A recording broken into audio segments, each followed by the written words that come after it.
Salam əziz şagirdlər. Mövzu sınaq 16-nın suallarına baxırıq. Birinci sualdan başlayaq. Uyğunluğu müəyyən edin. Qarabağ xanlığı ilə bağlı sualdır. Siyasi mərkəzi Bayat qalası olduğu dövr. Bilirsiniz ki, bir neçə dəfə Qarabağ xanlığı Pənahəli xan mərkəzi dəyişir. Bayat, daha sonra Şahbulaq və daha sonra 1752-ci ildən sonra Şuşaya köçürür. Şuşa bir müddət Pənahabad adlanıb bilirsiniz. Və Qarabağ xanlığı süqut edənə qədər artıq mərkəzi Şuşa olub.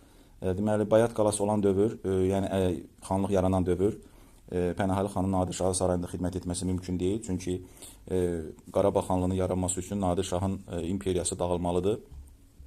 Cavanşir tayfası nümayəndəsi tərəfindən idarə edilməsi, bəli, bilirsiniz ki, Pənahəli xan Cavanşir tayfasından idi. Xanlığa müdafiə sistemi gücləndirilməsi üçün addımların atılması, bəli, yəni Bayat qalasından razı qalmayan Pənahəli xan mərkəzi daha sonra, deməli, Şahbulaq qalasına keçirir. Ona görə də BC, bir BC olmalıdır. Şuşa olan dövrü götürsək, burada deməli Azərbaycan torpaqlarının birləşdirilməsi olmaz. Birləşdirməyə çalışması olsaydı bəlkə Rusiya ilə Türkmənçay müqaviləsini imzalamayıb, Kürəkçay müqaviləsini imzalayıb və yerli pullardan istifadə edilməsi, bəli, bilirsiniz ki, Pənahabadi adlanan yerli pullardan, metal pullardan istifadə olunurdu. Ona görə bir BC, 2C olmalıdır. D cavabı doğru cavabdır. Davam edirik ikinci sual. Atropatena və Albaniya dövlətlərinin tarixinə aid oxşarlığı müəyyən edin. Eramızın əvvəllərində meydana gəlməsi, eramızdan əvvəl meydana gəliblər.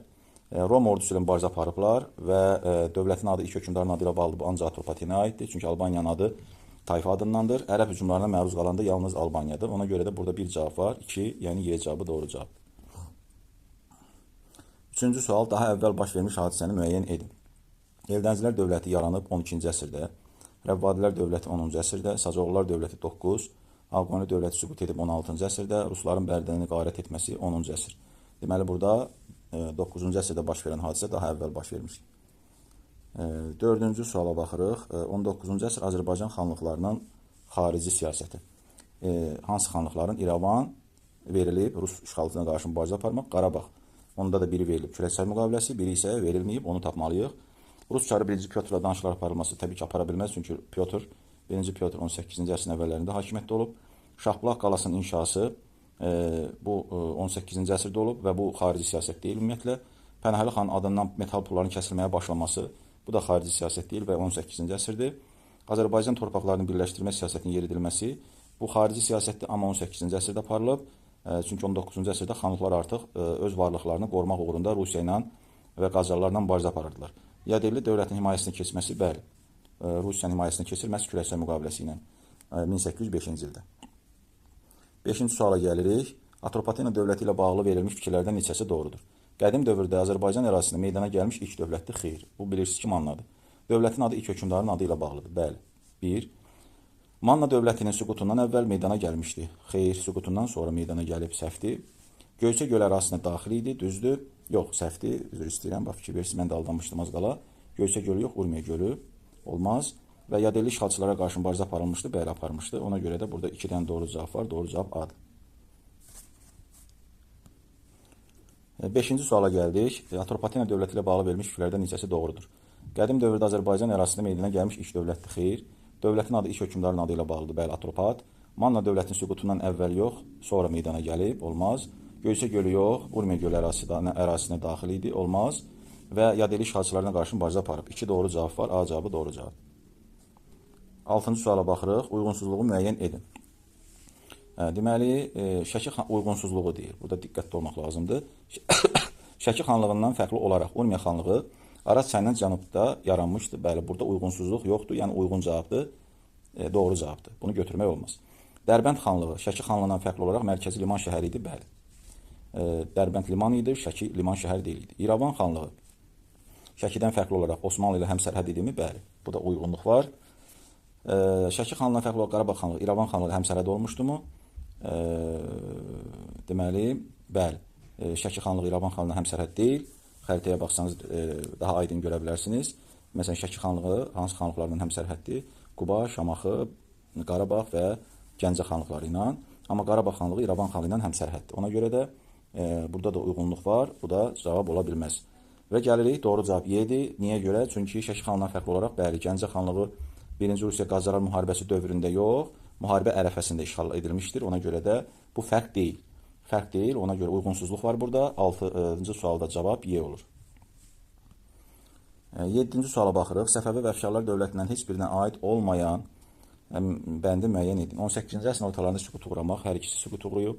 Paytaxtı İsfahan olmaq Səfəvilərin son paytaxtıdır. Bütün Azərbaycanı əhatə etmək ikisi də əhatə edib. Çar Rusiyasının Barzanı aparılması Səfəvilər aparıb. Yadelli hücumların nəticəsində varlığına son qoyulması heç birinə aid deyil. Bilirsiniz ki, Səfəvi dövləti qurultay nəticəsində süqut uğrayıb. Əfşarlar dövləti də Nadir Şahın öldürülməsi nəticəsində parçalanıb. Deməli, gəldik 8-ci suala. Aşağıdakı fikirlərdən neçəsi doğrudur? İranzunun xarici siyasəti işğal edilmiş Manna torpaqlarının azad edilməsinə yönəlmişdir. Düzdür. Azərbaycan ərazisində ilk dövlət 5000 il əvvəl meydana gəlmişdir. İlk dövlətimiz Mannadır. Manna eradan əvvəl əgər 1-ci minillikdə yaranıbsa, biz də 2026-cı ildə olduğumuz üçün, yəni təxmini olaraq 2000 deyirik buna və 2000 üstə gəl 1000 gələndə bu edir 3000. Deməli, Manna, yəni ilk dövlətimiz 3000 il əvvəl meydana gəlib. Bu ifadə yanlışdır. Manna mərkəzləşmiş dövlətə çevrilmişdi eradan əvvəl 1-ci minilliyin 1-ci yarısında. Doğru ifadədir. İranzu vilayətləri birləşdirməklə tarixi Azərbaycan torpaqlarında vahid dövlət yaratmağa nail olmaq istəyirdi. Xeyr. Manna dövləti 3 əsrə yaxın müddət mövcud olmuşdu. Bu da doğru ifadədir. Deməli, burada 3 ifadə B cavabı doğru cavabdır. 9-cu suala baxırıq. Daha sonra baş vermişdi. Deməli, Şahbulaq qalasının Qarabağ xanlığının siyasi mərkəzinə çevrilməsi. Bilirsiniz ki, Bayat qalasından sonra Şahbulaq qalasına köçürülüb, yəni artıq xanlıqlar yaranıb 18-ci əsrin ortaları. Muğan qurultayının çağırılması 1736, Şəki xanlığının yaranması Nadir Şahın dövründə olub, yəni o da 18-ci əsrin ortaları eləyir, amma Nadir Şahın dövrü, İrəvan xanlığının yaranması o da 18-ci əsrin ortaları, amma bundan ötürü Nadir Şah öldürülməlidir və Nadir Şahın öldürülməsi. Fikir versinizsə, burada hamısı 18-ci əsrin ortaları hadisəsidir, ortalarına aid hadisələrdir. Sadəcə burada məntiqlə düşünməliyik ki, bəli, burada birinci növbədə Muğan qurultayı çağırılmalıdır ki, Nadir Şah imperiyası yaransın, sonra Şəki xanlığı yaransın, sonra İrəvan xanlığı yaransın, sonra da eyni zamanda Qarabağ xanlığı yaransın, mərkəzi Bayat, daha sonra mərkəzini Şahbulaq qalasına çevirsin. Ardıcılığı fikir versinsə mən sizə dedim. Ona görə burada daha sonra olan, daha əvvəl olsaydı Muğan qurultayını götürərdik. Daha sonra olduğuna görə biz A-nı götürürük və doğru cavab A olur. 10-cu sual. Xürrəmlərin rəhbəri Babəkə aid deyil. Əhalinin bütün təbəqələr ətrafına toplanması düzdür. 9-cu əsrin 2-ci rübündə hərəkətə rəhbərlik edib, bəli, ordusunda güclü nizam-intizam yaradıb, öz dövlətinin dövləti yox idi, ona görə də doğru cavab deyil. Və 9-cu əsrin 30-cu illərində xilafətə qarşı mübarizə aparıb. 11-ci suala baxırıq. Şəki xan Hacı Çələbiyə aiddir. Azərbaycanın şimalında ilk dövlətin əsasını qoyması. Azərbaycanın şimalında ilk dövlətin əsasını qoyması. Bax, görürsünüz, ilk yazdığına görə səhvdir. Dövlətin əsasını qoyub xanlığın, amma ilk yox. İlk dövlətimiz şimalda Albaniyadır. Nadir Şah tərəfindən Şəkiyə vəkil təyin edilməsi. Bəli, təyin edilib, amma Şəki xanı olaraq yox, Hacı Çələbi olaraq. Bu da səhvdir. Gürcü Çarı ilə müharibə aparması düzdür. Azərbaycan torpaqlarını birləşdirməsi yanlış, birləşdirməyə çalışması və Borçalını özünə tabe etməsi. 3-5, doğru cavab 7. Davam edirik, 12-ci suala baxırıq. Azərbaycan dövlətlərinin xarici siyasəti ilə bağlı verilmiş sxemi tamamlayın. Deməli, qədim dövr istəyir bizdən, Atropatenanı verib, Albaniyada birini buraxıb. Deməli, ərəb işğallarına qarşı mübarizə qədim dövrdə ola bilməz. Metal işləmənin inkişafı bu xarici siyasət deyil. İlk dəfə yerli pullar, bu da xarici siyasət deyil. Paytaxtının Qəbələ şəhərinə köçürülməsi, əlbəttə, şəhərindən Bərdəyə köçürülməsi, bu da xarici siyasət deyil. Və ümumiyyətlə qədim dövr deyil. Təbii ki, burada cavab C-dir, Romalılara qarşı xalqın inadlı müqavimət göstərməsi. Deməli, 13, uyğunluğu müəyyən edin. Ağqoni dövləti, Səfəvi dövləti. 16-cı yüzilliyin əvvəllərində hərbi qələbələrlə meydana gəlmişdi. Səfəvi dövləti 1 olur A, 1 olur A olursa, 2 olur A, deməli 2A, 2D, 2B, Y cavabını silirik, C cavabını silirik. B, 15-ci yüzilin ikinci yarısında Osmanlı dövləti ilə mübarizə aparmışdı. Bu Ağqoni dövlətidir, 1B, deməli 1B olmalıdır, 1B, B görsüz içində də var. Türk mənşəli sülalə tərəfindən idarə edilirdi. Bu hər ikisinə uyğun ola bilər, yəni 1 AC və ya 2 AC ola bilər. 1 AC varmı? 1 AC və yaxud 1 BC və yaxud 2 AC, 1 BC var. Bəli, budur. D cavabındadır. İsmail tərəfindən Təbriz şəhərinə ələ keçirilməsi, bu da bilirik ki, Səfəvi dövlətinə aid deyil, onda Səfəvilər dövlət deyil idi. Ona görə də biz burada bunu götürə bilmərik. Burada çünki D yazıb. Görürsünüz, 2AD olmaz. Deməli, D-ni də silirik və burada qalır cavab B. Bəli, 1B və 2A. Düşünə bilərsiniz ki, C qaldı kənarda, axı ikisinə də aiddir. Amma bizə nə lazımdır? Uyğunluğu tapmaq. Uyğunluq o deməkdir ki, uyğunlaşdırıb düzgün olanı tapmalısın və biz tapırıq. C doğru cavab olsa da cavabların içində olmadığı üçün bəli, belə bir şey ola bilər və kənarda qala bilər. Bizə lazımdır ki, doğrunu tapmaq. Doğru da burada B cavabıdır. 14-cü sual. Azərbaycan ərəb xilafətinin tərkibində olduğu dövrə aid sxem. Bərdəyə aid ifadələr verilib, biri boş buraxılıb, amma diqqətli olmaq lazımdır. Ərəb xilafətinin tərkibində olduğu dövr. Çünki Bərdə eradan əvvəl 4-cü əsrdə əsası qoyulub və günümüzə qədər var. Ona görə də biz diqqətli olmalıyıq ki, hansı dövrü soruşur. Və məsələn, rusların qarət yürüşlərinə məruz qalmaq 10-cu əsrdir. Onda artıq biz xilafətin tərkibindən çıxmışdıq. Ona görə olmaz. 5-ci əsrdə paytaxta çevrilib, bəli, amma o artıq ərəb xilafət dövrü deyil, Albaniya dövrüdür. O da olmaz. Ruslar tərəfindən Arran adlanmırdı, ərəblər tərəfindən adlanırdı. İfadə yanlış. Bir müddət canişinlik mərkəzi olmuşdu, bəli. Yəni ki, ərəb xilafətinin dövründə bilirsiniz ki, şimal torpaqlarının canişinlik mərkəzi məhz Bərdə şəhəri idi. 15-ci sual. Azərbaycan 15-ci əsrdə Şirvanşahlar dövləti mövcud idi, yeni dövlət yaranıb, Qaraqoyunlu və Ağqoyunlu deyə məsələn düşünmək olar. Digər ifadəni axtarmalıyıq, tapmalıyıq. Səfəvilər dövlətinin dövlət yoxdur. 15-ci əsrdə Səfəvilər adında Şirvanşahlar dövlətinin Səfəvi dövlətinin görürsüz olmaz. Səfəvilər dövlətinin yaranması olmaz. Şirvanşahların Baharlı ordusuna məğlub olması, bəli, Qara Yusif, Şeyx İbrahimə qalib gəlməsi. Təbrizin Elxanilər dövlətinin siyasi mərkəzi olması da 13-14-cü əsrdir. Gəlirik 16-cı suala, diqqətli olaq. Deməli, xəritədə rəqəmlə verilmiş dövlətlərin 15-ci əsr tarixinə aid hadisə müəyyən etməliyik. Deməli, burada verilən xəritədə biz bir də Ağqoyunlunu görürük, 2 Şirvanşahların ərazisidir, 3 də Osmanlıdır. Bu hissəsi, yaşıl olan hissə isə Misir məmlük dövlətdir. Burada da görürsünüz Teymurilər dövləti. Deməli, Ağqoyunlu dövründən bəhs edilir, həm də 15-ci əsr. Buradan da hiss eləmək olur onu. Deməli, 1. Ağqoyunlu dövləti 15-ci əsrdə paytaxtda Təbrizin Şah 1. İsmail tərəfindən ələ keçirilməsi bilirsiniz ki, o 16-cı əsrdir və bir də ki, onda şah deyil idi İsmail. Tiflis şəhərinə sahib olublar, 1 olur B. Bütün Azərbaycan torpaqlarını birləşdirməyiblər. Deməli, 1 B-dir. 2. Şirvanşahlara 15-ci əsr xilafətin zəifləməsi nəticəsində yarana bilməz, o 9-cu əsrdir. Səfəvilər tərəfindən süqutu quradılması 16-cı əsrdir. Bax, görürsünüz, burada 15-ci əsr olduğuna görə götürə bilməzsiniz. Və Şeyx İbrahimin qonşu dövlətlərlə mübarizə aparması, yəni Qaraqoyunlu ilə 2 olur C. 3. Səfəvilər dövlətinə qarşı mübarizə aparmaq. Deməli, Səfəvilər dövlətinə qarşı mübarizə aparması. Osmanlı 15-ci əsrdə Səfəvilər dövləti yox idi, olmaz. Bir müddət İrəvan xanlığı ilə həmsərhəd olması 18-ci əsrə aiddir. Venesiya ilə rəqabət aparması Ağqoyunlu mövzusunda bunu biz bilirik. 15-ci əsrin ikinci yarısı hadisələrindəndir. Deməli, 1B, 2C, 3C olur. O da, deməli, D cavab olacaq. 17-ci sual, uyğunluq gözlənilmişdir. Səfəvilər Azərbaycanla mübarizə başlamışdı 15-ci əsrin sonlarında. Xeyr, 15-ci əsrin birinci yarısından başlamışdılar. Qaraqoyunlarla bilirsiniz ki, mübarizə aparıb. Ona görə də bu olmaz. Məsələn, Qızılbaşlarla mübarizəyə başlamışdı olsaydı, Qızılbaşlar Azərbaycanla mübarizə başlamışdı, onda götürmək olardı. Amma Səfəvilər dediyinə görə, Səfəvilər bilirsiniz ki, 15-ci əsrdən başlanğıcından etibarən artıq mübarizəyə başlamışdılar. Məsələn, öncə Qaraqoyunlarla mübarizə aparıblar. Əslində 15-ci əsrin ortalarında mübarizə aparıblar, amma yenə də uyğun gəlmir, çünki burada sonları yazıb. B cavabı Ağqoyunlardan Təbriz şəhərini almışdı Baharlı dövləti. Tərsinə olmalıdır.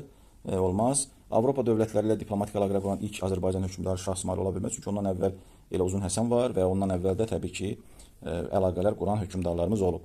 Azərbaycanın şimal-şərq torpaqlarının böyük bir hissəsini vahid dövlət halında birləşdirmişdi Şirvanşahlar. Bəli, bilirsiniz ki, Şirvanşahlar Kürd çayından şimaldakı torpaqlarımızın təbii ki, böyük bir hissəsini əhatə edirdilər uzun müddət və məhz bu hissəni vahid dövlət şəklində birləşdirmişdilərmi? Bəli. Ona görə doğru cavab burada D-dir. Çaldıran döyüşündə Səfəvi dövləti qalib gəlməyib, məğlub olub. 18-ci suala gəlirik. Sacilər dövlətinə aiddir. Əsasının Qara Yusif tərəfindən qoyulması xeyr. Bu Yusif Sacıoğlu'ndan qarışdırmayın. Çünki ikisinin adı Yusifdir. Ərəb xəlifəsinə qarşı mübarizə aparılması, bəli, mübarizə aparıb. Doğru cavab burada B-dir. Cənubda Şirvanşahlardan yox, şimalda Şirvanşahlardan həmsərhəddir. Hökmdarı tərəfindən Dərbənd qala divarları inşa edilə bilməz. Çünki Dərbənd Albaniya dövründən var, təmir edilib, təmirdən inşanı qarışdırmayın. Ərəb xilafətinin süqutu nəticəsində yaranmayıb, zəifləməsi nəticəsində yaranıb. 19-cu sual, Səlcuqların Azərbaycanı fəth etməsi nəticələrindən biri vahid çəki ölçü sisteminin tətbiq edilməsi. Digər ifadələr yanlışdır. Lap müzakirə izah eləmək istəsək, eləyək daha doğrusu, türk dili dövlət dilinə çevrilmədi, ünsiyyət dilinə çevrildi. Mədəni həyatda tənəzzül baş vermədi, inkişaf baş verdi. İlk dəfə birləşdirilmədi, ondan əvvəl sacilər birləşdirib, ölkənin müdafiə qabiliyyəti zəifləmədi, artdı. 20-ci sual uyğunluq pozulmuşdu. Baharların bəyliyi Mərkəzi Asiyada yaranmışdı. Xeyr, Baharların bəyliyi və Bayandurların bəyliyi Mərkəzi Asiyada yox, Kiçik Asiyada yaranıb. Mərkəzi və Kiçik Asiyanı qarışdırmayaq. Kiçik Asiya Anadolu adlandırdığımız bizdən qərbdə yerləşən ərazidir. Mərkəzi Asiya isə bizdən şərqdə yerləşən ərazidir. Deməli, burada uyğunluq pozulub. Digər ifadələr və uyğunluqlar, ifadələr doğrudur. Davam edirik. 21-ci sual. Yusif Sacıoğlu Atabəy Eldənizdən fərqli olaraq Ərəb dövlətinə xərac ödəmişdir. Bəli, bu doğru cavabdır. Fərqli olaraq bir müddət bilirsiniz ki, xərac ödəyib, sonra onu dayandırır və müstəqil siyasət yürütməyə başlayır tam və ona görə də elə mübarizə aparır ərəblərlə. Orta əsrlər dövründə fəaliyyət göstərmişdi. Hər ikisi Naxçıvan yaratdığı dövlətin paytaxtı elan etmişdi. O Eldənizin fərqidir. Azərbaycanı vahid dövlət tərkibində birləşdirməyə nail olmuşdu. İkisinin də oxşarlığıdır. Səlcuq imperiyasının zəifləməsindən istifadə edərək öz müstəqil dövlətini qurmuşdu. O da Eldənizin Yusif Sacıoğlu'ndan fərqidir. Gəlirik artıq açıq suallarımıza. Eldənizlər dövlətinin 12-ci yüzillik mədəniyyətinə və Eldənizlər, bax, 3 hissədən ibarətdir sual. Eldənizlər dövləti, 12-ci əsr və mədəniyyət tarixi olmalıdır. Şirvanşahları asıl hala salıb, amma bu mədəniyyət deyil. Qızıl Arslan Sultan titulu götürüb, bu da mədəniyyət deyil. Bu bir siyasi məsələdir, hökmdarın götürdüyü titul. Vahid dövlətin yaranması nəticəsində ya dili hücumlarına qarşı mübarizə asanlaşdı. Bu da doğru ifadədir, 12-ci əsrə aiddir. Üçü də 12-ci əsrə aiddir, amma mədəniyyət deyil. Ona görə də bir dənə cavab var, o da 4. Naxçıvan şəhərində bir sıra memarlıq abidələri inşa edilmişdir. 23-cü sual xronoloji ardıcılığı müəyyən edin. Deməli, Naxçıvan xanlığının ruslar tərəfindən işğal edilməsi 1827, Türkmənçay müqaviləsi ilə nəticələnən müharibənin başlaması 1826, yəni burada Türkmənçay müqaviləsi imzalanmasını soruşmur. Müqavilə ilə nəticələnən müharibənin başlaması 1826, İrəvan xanlığının ləğv edilməsi 1828 və nəticədə bilirsiniz ki, Qondarma erməni vilayəti yaradılmışdı Türkmənçay müqaviləsindən sonra. Deməli, burada onda ardıcılıq nə olur? 2, 1, 3. 24-cü suala baxırıq. Müasir xəritədə xanlığımızın siyasi mərkəzi olmayan şəhəri müəyyən edin. 1. Bilirsiniz ki, Bakıdır, Bakı xanlığının mərkəzi olub. 2. Şamaxıdır, Şamaxı xanlığının mərkəzi olub. 4. Gəncədir, Gəncə xanlığının mərkəzi olub. 5. Naxçıvandır, Naxçıvan xanlığının mərkəzi olub. 3. Bərdədir və Bərdə adında xanlığımız da bilirsiniz ki, yoxdur, olmayıb və Bərdə Qarabağ xanlığının tərkibində olan bir ərazi olub. Ona görə də burada cavab 3-dür, yəni Bərdə. 25-ci suala baxırıq, uyğunluğu müəyyən edin. Deməli, Nəsrəddin Tusi və Fəzlullah Rəşidəddin Marağa rəsədxanasını açdırmışdı. Təbii ki, bu Nəsrəddin Tusidir. Təbrizdə böyük bir təhsil ocağı təşkil etmişdi. Bu Fəzlullah Rəşidəddindir.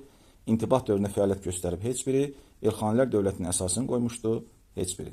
Ona görə 1 olur A, 2 olur B. Beləliklə, əziz şagirdlər, bu dərsimizin də sonuna çatdıq. Növbəti video izahlarda görüşənə qədər sağ olun, salamat qalın.